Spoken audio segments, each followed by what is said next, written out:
Hallo zusammen, schön, dass ihr heute wieder dabei seid auf meinem Kanal. Worum geht's heute? Heute geht's mal um die Simson S51. Was ist das Thema? Heute ist das Thema Zündanlage. Aber nicht einfach nur Zündung einstellen, sondern heute geht's darum, was ist eigentlich jetzt der Unterschied zwischen einer normalen Unterbrecherzündanlage und einer Wape? Und sollte man sich eine Wape zulegen oder ist es nicht notwendig? Das klären wir jetzt in diesem Video. Wenn es euch interessiert, bleibt dran. Wir sprechen heute einfach mal grundsätzlich darüber, weil man hört ja überall, boah, Wape, es geht nur Wape, Unterbrecherzündanlage ist Schrott, muss man gleich ausbauen und wegschmeißen. Aber ist nicht wahr. Ich sage auch warum und ich sage auch, wieso ich Unterbrecherzündanlage fahre. Also welche Unterbrecherzündanlagen gibt's bei der Simson? Einmal haben wir hier diese, sage ich mal, diese standardmäßige Unterbrecherzündanlage mit den Lichtspulen und der Primärspule. Und dann gibt's noch die ältere Version. So, die ältere Version, zum Beispiel wie das in der KR 51.1 verbaut war, alten Schwalbe, nenne ich es jetzt mal, der ersten Schwalbe waren die gerne verbaut, den Dreigangmotoren oder auch im Spatz. Also die alte Vogelserie, die hatten oft diese mit einer innenliegenden Zündspule. Das ist die innenliegende Zündspule. Und sonst Lichtspulen, Kondensator, so wie auch hier. Welche Komponenten hatten wir hier eigentlich? Hier Lichtspulen, ganz klar der Unterbrecher, Kondensator, Schmierfilz. Haben wir hier auch Lichtspulen. Hier ist aber jetzt die integrierte Zündspule, Unterbrecher und auch der Kondensator. Diese Zündspulen werden halt mit der Zeit auch alt und sind dann relativ gerne mal störanfällig. Und das macht sich dann eigentlich auch gerne bemerkbar bei Temperaturschwankungen, warmer Zustand, Zündaussetzer etc. Ist aber eigentlich relativ einfach zu tauschen, Schräubchen aufmachen, ersetzen und auch eine ziemlich kostengünstige Version. So, jetzt zeige ich mal, welche ich verbaut habe, welche Zündanlage. So, das ist meine S51, einer meiner Simsons. Ja, ich habe noch ein paar andere. Also zur Zündanlage kommt man, wie ihr bestimmt schon wisst, indem man den Seitendeckel abschraubt.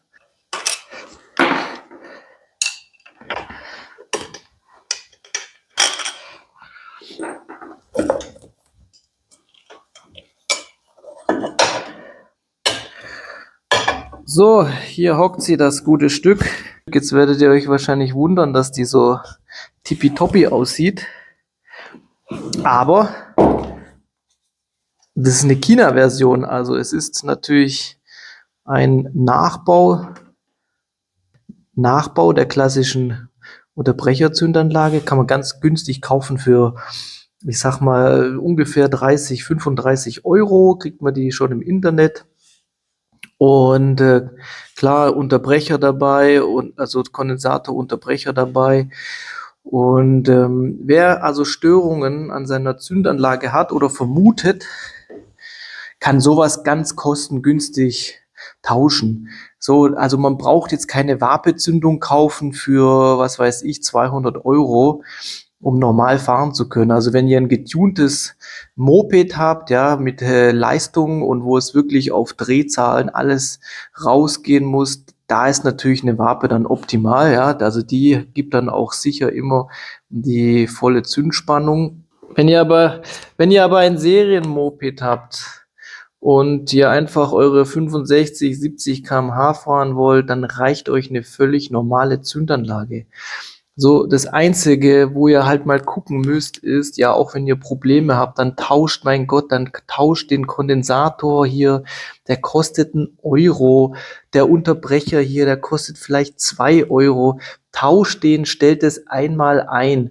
Und dann hält euch das mit Sicherheit wieder 4000 Kilometer. Jetzt überlegt mal, wie lange könnt ihr fahren? 4000 Kilometer bis ihr den einmal mit der Fühlerlehre überprüft, ob er noch seinen 0,4 Abstand hat.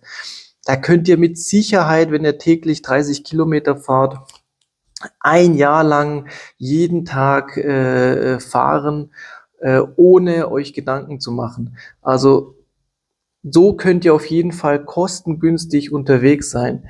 Wenn ihr jetzt sagt, boah, ich brauche volle Zündleistung, 100%ig alles, ich habe auch keinen Bock auf Nachstellen und will mir da 100%ig sicher sein, immer, dann nehmt euch eine Wabe, da seid ihr natürlich klar auf der sicheren Seite und ihr habt kein Problem mit Nachstellen oder Unterbrecher tauschen.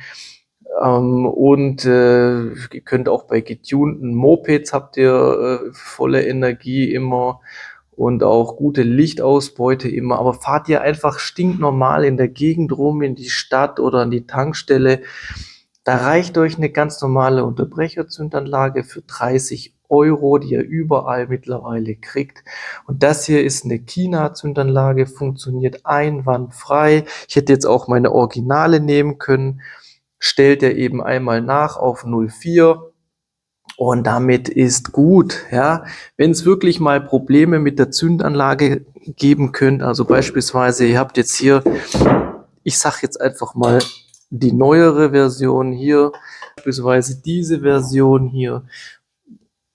Was kann hier schon kaputt gehen? Ja, also Unterbrecher, Kondensator und vielleicht die Primärspule, ja, die ja die Spannung transformiert auf die Sekundärspule. Ja, die hängt jetzt bei mir hier in Form dieser klassischen Zündspule unterm Tank.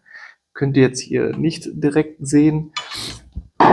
Aber das ist dann, könnt ihr tauschen für wenige Euro. Und dann ist die Sache okay. Es braucht keine 200 € Wapezündanlage sein. Also das wollte ich hier nur mal klarstellen in diesem Video, dass ich diesen Trend der Wapezündanlage jetzt nicht nachgehe, weil es einfach völlig ausreichend ist, eine klassische Zündanlage zu verwenden. Hier nochmal die ältere Version. Naja, bei der älteren Version, da kann es natürlich sein, dass die Zündspule gerne mal defekt geht, ja, weil die eben schon alt ist, aber die kostet ein paar Euro und dann tauscht die einmal aus und dann ist gut. Ja, und vielleicht könnt ihr dann noch kontrollieren hinten, ob die Lötstellen, ob die richtig noch in Verbindung sind, ja, passt es, Kabelbruch und so weiter. Es wurde ja auch viel gebastelt in der Vergangenheit. Aber im Zweifelsfall, dann nimmt halt mal 30 € in die Hand. Das ist jetzt nicht die Welt. Kauft euch eine neue Unterbrecherzündanlage und gut ist.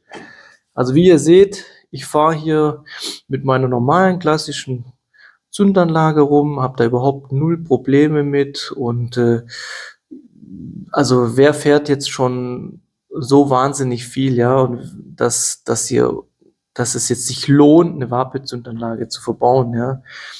Und das bisschen mehr, was ihr da habt, das wäre es mir jetzt nicht wert für die 200 €.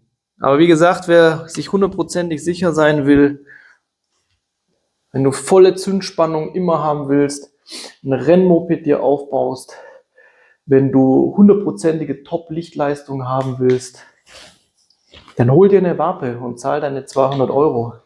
Aber es ist echt nicht notwendig. So, also auch ein Unterbrecher, ja, wenn der einmal nachgestellt ist, dann hält der auch noch mal eine ganze Stange. Da könnt ihr den x-mal nachstellen, bis der mal durch ist. Oder wenn der abgebrannt ist, ja, also wann brennt der ab? Wenn der Kondensator nichts mehr taugt, dann brennt der auch schnell ab. Aber ey, die zwei Komponenten, die könnt ihr tauschen und dann seid ihr safe. Und eine Wapezündanlage ist auch nicht garantiert, dass ihr da Ruhe für immer habt, ja. Also die kann auch verrecken, ja. Also vergesst das nicht, ja. Eine Wapezündanlage ist auch nicht für die Ewigkeit gebaut. Warum habe ich denn nicht die originale Zündanlage drin gelassen? Das war ein einfacher Grund und zwar hatte ich auch Probleme, und zwar mit der Elektrik. Aber die Probleme wollte ich eben reduzieren, indem ich die Zündanlage ausschließe. Daher habe ich dann eine China-Zündanlage reingemacht um sicher zu gehen, dass das Problem nicht irgendwo aus der Zündanlage kam.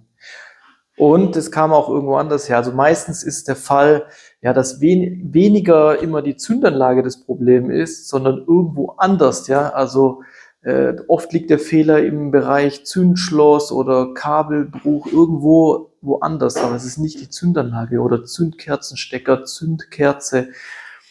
Und ich wollte einfach eine schnelle Lösung machen und hatte die rumliegen, die Nachbauzündanlage, und habe die dann reingemacht. Und das Problem war dann tatsächlich auch irgendwo anders, zündschlossseitig.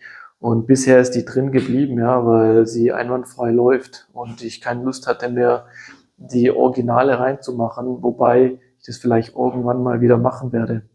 Wie seht ihr das? Seid ihr der gleichen Auffassung, dass eine Unterbrecherzündanlage nicht raus muss, oder sagt ihr, für euch kommt nur Wape in Frage? Schreibt's unten in die Kommentare, es würde mich interessieren, und danke fürs Kommentar. In diesem Sinne, danke fürs Reinschauen. Wollt ihr weitere Videos sehen von Simson, Vespa oder PKW? Schaut auf meine Playlist vorbei, bleibt dem Kanal treu und motiviert mich mit Daumen hoch. Ich danke euch, bis demnächst. Ciao.